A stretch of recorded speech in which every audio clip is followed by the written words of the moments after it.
Hello friends, welcome to my channel. അപ്പോൾ ഇന്ന് നമ്മൾ എഗ് മാമോസ് ഉണ്ടാക്കാമെന്ന് വിചാരിച്ചിരിക്കുകയാണ്. മക്കൾ കുറേ ദിവസം കൊണ്ട് പറയാണ് കേട്ടോ അത് ഉണ്ടാക്കണമെന്ന്. അങ്ങനെ വിചാരിച്ച് ഇന്നത് ഉണ്ടാക്കിക്കളയാന്ന് നമുക്കറിയാവുന്ന രീതിയിൽ ഉണ്ടാക്കാമെന്ന് വിചാരിച്ചു.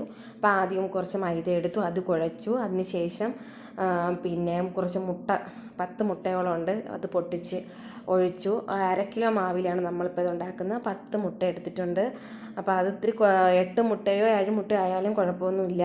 അതിൽ ലേശം ഉപ്പും കുരുമുളക് പൊടിയും കൂടി ഇട്ട് നന്നായിട്ടൊന്ന് മിക്സ് ചെയ്തു. അപ്പോൾ അതിനുവേണ്ട പച്ചക്കറികൾ മുട്ടക്കോസ്, സവാള കുറച്ച് അരിഞ്ഞത്, ക്യാരറ്റ് അരിഞ്ഞത്, മല്ലിയില, പച്ചമുളക് വേണം. പക്ഷേ സത്യം പറഞ്ഞ വീട്ടിൽ അന്നേരം പച്ചമുളക് ഇല്ലാത്തതുകൊണ്ട് തന്നെ നമ്മൾ പച്ചമുളക് അതിലിട്ടിട്ടില്ല.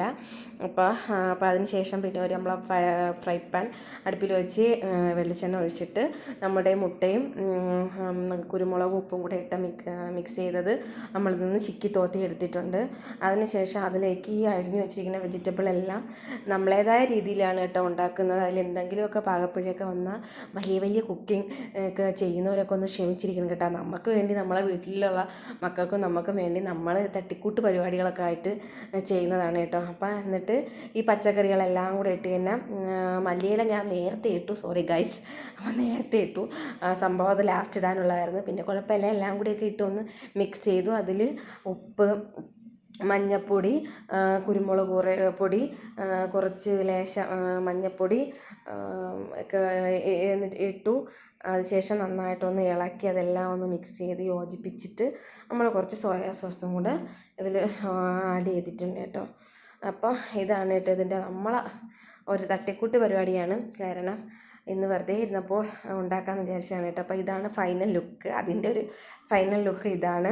അപ്പോൾ ഇത് കഴിഞ്ഞിട്ട് നമ്മളെ മാവ്, നമ്മൾ റെഡിയാക്കി വെച്ചിരുന്ന മാവ്, കുഴച്ച് വെച്ചിരിക്കുന്ന മാവ് എടുത്ത് നമ്മൾ പരത്തി അതിൽ നമ്മൾ മിക്സ് അതിലോട്ട് വച്ചിട്ട് ചുരുട്ടി എടുത്തിട്ടുണ്ട്. അപ്പോൾ ഇതാണ് കേട്ടോ അതിൻ്റെ ഇത് നമ്മൾ ഇഡ്ഡലി തട്ടിൽ ആക്കി വച്ചിരിക്കുന്ന ഒരു ഫൈനൽ സ്റ്റേജ് ആയിട്ടുണ്ട്. അപ്പോൾ ഇത് അടുപ്പിൽ വെച്ച് ആവി വരുന്നതാണ് നിങ്ങൾക്ക് ഞാൻ കാണിച്ചിരിക്കുന്നത്.